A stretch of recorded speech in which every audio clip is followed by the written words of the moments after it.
জয় মা বাংলা, জয় গুরুদেব। নমস্কার। রাষ্ট্র বিহার সকলকে স্বাগত জানাই। আশা করি সকলে ভালো আছেন। 2025 কেমন যেতে চলেছে বৃশ্চিক রাশির জাতক বা জাতিকাদের সেই নিয়ে শুরুতেই বলবো, যারা বিদ্যার্থী পরীক্ষার্থী রয়েছেন বৃশ্চিক রাশি, তাদের উদ্দেশ্যে আপনাদের এই বছরটা পড়াশোনার জন্য মোটের ওপর একরকম যাবে। যারা বিশেষ করে নিচু শ্রেণী থেকে একেবারে সেকেন্ডারি বা হায়ার সেকেন্ডারি লেভেলে রয়েছেন, তাদের উদ্দেশ্যে বলবো যে আপনাদের কিন্তু একটু মনোসংযোগ বাড়াতে হবে। কারণ মন চঞ্চল অস্থির হতে পারে বা পড়াশোনায় ফোকাস কম হতে পারে, এদিক ওদিক নানান বিষয়ে মনোসংযোগ বেশি হতে পারে।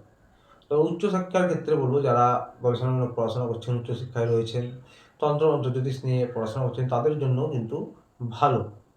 তবে 15ই মের আগে পর্যন্ত সকলের জন্যই বলবো যে মোটামুটি ভালো, তারপরেও ভালো, তবে তারপরে কিন্তু বেশি করে মনোসংযোগের অভাব হতে পারে।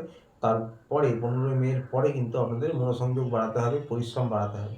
তবে যারা কম্পিটিটিভ এক্সামের জন্য প্রিপারেশন নিচ্ছেন, এই সামনের বছরে আপনারা কিন্তু পজিটিভ রেজাল্ট পাবেন, যারা পরিশ্রম প্রয়াস করছেন। এবং বিদেশ যাওয়ার জন্য বা দূরস্থান যাওয়ার জন্য কিন্তু আপনারা পজিটিভ রেজাল্ট পাবেন নতুন বছরে। প্রেমের জন্য বা লাভ রিলেশনের জন্য বলবো যে আপনারা মিশ্র ফলাফল পাবেন। তবে আপনাদের শুরুর দিকে একটু বোঝাপড়া উন্নত করতে হবে। এপ্রিলের পর থেকে সময়টা বিশেষভাবে আপনাদের ভালো, এবং এই বছরে আপনারা কিন্তু আনন্দ হুল্লোড় ঘোরাফেরা সমস্ত কিছুই করবেন। তবে আপনাদের শুরুর দিকে একটু মতান্তর হতে পারে, ইগোর সমস্যা হতে পারে। এপ্রিলের পর থেকে সময়টা ধীরে ধীরে স্থিতিশীল হবে। যারা হাজব্যান্ড ওয়াইফ রয়েছেন, তাদের উদ্দেশ্যে বলবো যে আপনাদের কিন্তু ইগোর সমস্যা, মনোমালিন্য, রাগারাগি, মতান্তর, এগুলো কিন্তু একটু আপনাদের মধ্যে থাকবে। যারা বৃশ্চিক রাশির জাতক জাতিকা রয়েছেন, তো নিজেদের বোঝাপড়া কিন্তু উন্নত করতে হবে। বিশেষ করে শুরুর প্রথমে বেশ কিছু মাস, মে এপ্রিলের আগে পর্যন্ত। তারপরে এপ্রিলের পর থেকে সময়টা ধীরে ধীরে বদলাবে, আপনাদের বোঝাপড়া উন্নত হবে। এবং স্বামী স্ত্রী উভয়ের বলবো, স্বাস্থ্য নিয়ে টুকটাক সমস্যা হতে পারে আপনাদের, এই বিষয়টা খেয়াল রাখবেন নতুন বছরে। বাকি যারা বিবাহের জন্য যোগাযোগ করছেন বা বিবাহের কথা এগোতে চাইছেন, তাদের কিন্তু বিবাহের কথা এগোবে। এবং বিবাহের কথা এগোনোর জন্য বা বিবাহে যোগাযোগ করার জন্য কিন্তু আপনারা পজিটিভ ফলাফল পাবেন এই নতুন বছর। বন্ধুত্ব, বন্ধুবান্ধব যারা রয়েছেন, তাদের নিয়ে বলবো মিশ্র ফলাফল পাবেন আপনারা। পরিবার নিয়ে বলবো, পরিবারও কিন্তু মোটের ওপর আপনাদের একরকম যাবে নতুন বছর। এবং পরিবারে কোথাও ধার্মিক যাত্রা হতে পারে, বিশেষ করে মে মাসের পর থেকে কোথাও ট্রাভেলিং হতে পারে। ট্রাভেলিংও মোটামুটি পজিটিভ আপনাদের থাকবে। এবং আপনাদের কিন্তু পরিবারের যারা গুরুজন রয়েছে, তাদের স্বাস্থ্যের খেয়াল রাখতে হবে। তবে পরিবারে কিন্তু নতুন করে কোনো আইনি জটিলতায় না জড়ানোর চেষ্টা করবেন। পুরনো সম্পত্তি রিলেটেড যদি কোনো সমস্যা থেকে থাকে, তার কাজ কিন্তু এগোবে বা সেটা কিন্তু নতুন বছরে নিষ্পত্তি হওয়ার সম্ভাবনা তৈরি হতে পারে। এবার বলবো ব্যবসা বাণিজ্য, সরকারি বেসরকারি চাকরি, কেরিয়ার নিয়ে। আপনাদের কিন্তু জানুয়ারি ফেব্রুয়ারিতে বিশেষ করে অনলাইন কাজ, ডিজিটাল কাজ, প্রমোশন, পদোন্নতি, এগুলো সব এগোতে পারে। এবং আপনাদের যে কোনো সরকারি কাজে সুবিধা হতে পারে। সরকারি চাকরির জন্য যারা পরীক্ষা দিচ্ছেন জানুয়ারি ফেব্রুয়ারি, তাদের কিন্তু সুবিধা হতে পারে। এই সময়টা কেরিয়ারে গ্রোথ আসবে, ভাগ্যের সাথ পাবেন আপনারা। তবে এই সময় একটু মানসিক চাপ থাকবে, প্রেশার থাকবে, কাজের চাপ থাকবে, পড়াশোনার চাপ থাকবে। আপনাদের একটু চ্যালেঞ্জের মুখে পড়তে হতে পারে।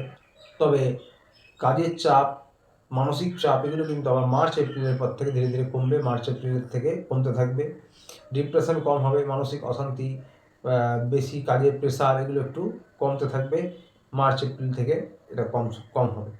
তবে কর্মের চাপ বা টেনশন থাকলেও কিন্তু আপনাদের কর্মদক্ষতা বাড়বে। আপনারা কর্ম পরিবর্তন করতে পারেন এবং অপরচুনিটি এলে ভালো পরিস্থিতি বুঝলে অবশ্যই করতে পারেন। নিজে থেকে করতে গেলে বুঝে শুনে চিন্তাভাবনা করে সিদ্ধান্ত নিতে হবে। অর্থাৎ হঠকারীভাবে যদি কোনো সিদ্ধান্ত নিতে চান, তাহলে সমস্যা হবে। এবং আপনাদের কিন্তু এই সময় কর্মদক্ষতা বাড়বে, তার সাথে খরচও বাড়বে। টাকার ইনকাম ভালো হবে, টাকার ফ্লোয়িং ভালো থাকবে, খরচ বাড়বে। কোনো সম্পত্তি, জমি, বাড়ি, গাড়ি কিনতে পারেন এবং লং টাইম ইনভেস্টমেন্ট করতে পারেন যে কোনো জিনিসে, বা শেয়ার মার্কেটও অনেকে করতে পারেন। তবে এই যে সময়টা চলবে আপনাদের, এই সময় কিন্তু কর্মক্ষেত্রে কলিগদের সঙ্গে মনোমালিন্য বা কলিগদের সঙ্গে না বনা, কাজ করতে ইচ্ছে না হওয়া, গুপ্ত শত্রু, প্রতিযোগীদের মাথাচাড়া দেওয়া, এগুলো চলতে থাকবে। তার জন্য কিন্তু আগেই বললাম মানসিক চাপও বাড়বে, টেনশনও বাড়বে। তবে এগুলো মে মাস পর্যন্ত, এপ্রিলের শেষ পর্যন্ত, মে মাস পর্যন্ত চলতে থাকবে। মের মাঝামাঝি মাসের পর থেকে এইসব কমে যাবে, শত্রু দমন হবে। আপনারা কিন্তু, আপনাদের আগেই বললাম, প্রমোশন, পদোন্নতি হবে, কর্মে উন্নতি হবে এবং কর্মদক্ষতার মাধ্যমে আপনারা কিন্তু বুদ্ধি দিয়ে ঠিক এগিয়ে যাবেন। এবং এই পরিস্থিতি আপনাদের একদম কমে যাবে মে মাসের পর থেকে। তখন কিন্তু পজিটিভ পরিস্থিতি হবে এবং স্থিতি বাড়বে। অর্থাৎ কাজের মধ্যে, কর্মের জায়গায় একটা স্থিতিশীলতা আসবে। এবং যারা ব্যবসায়ী রয়েছেন পার্টনারশিপ ব্যবসায় কিন্তু মাঝে মাঝে টুকটাক বাধা হতে পারে। পার্টনারশিপ ব্যবসায় পার্টনারের সঙ্গে কিন্তু সম্পর্ক উন্নত করুন। এবং যাদের পার্টনারশিপ ব্যবসা ছাড়াও অন্যান্য ব্যবসায়ীদের জন্য বলবো যে ব্যবসায় এফার্ট দেন, পরিশ্রম বাড়ান, ফোকাস করুন, আপনাদের কিন্তু ধীরে ধীরে ব্যবসায় উন্নতি হবে এবং ব্যবসার স্থিতি আরও বেটার হবে।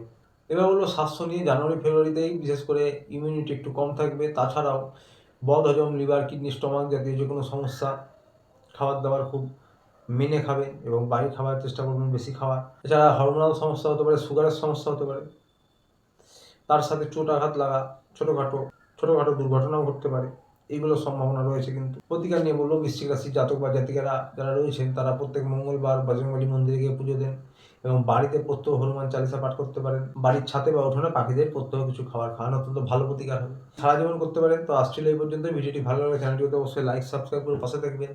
দেখা হচ্ছে আবার পরের ভিডিওতে। ভালো থাকবেন, সুস্থ থাকবেন। নমস্কার।